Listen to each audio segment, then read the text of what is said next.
So it's been popping up in different forms in Latvia. So because Lukas himself has been serving in army, and while in your initial statement saying that how cybersecurity has taken over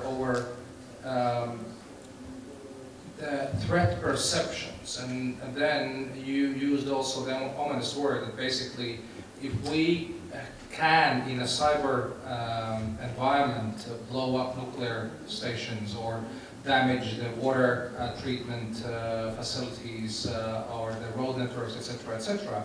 So you, as being serving in army, there have been a certain number of generals and military in Latvia saying that, okay, now with the new NATO threats, which have been outlined in a Lisbon summit, basically we can give up on the traditional army. So is it premature to state so, or we can still live with the old facilities? Thank you.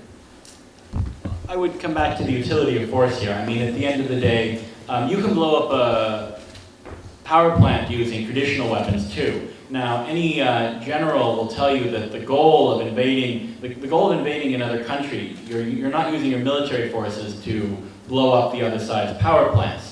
That might be a tool in the process of doing it, but you need to use a maneuver force to occupy territory, if that's what your geopolitical goal is. So I mean, you know, how do I put it? Cyber tools are not boots on the ground.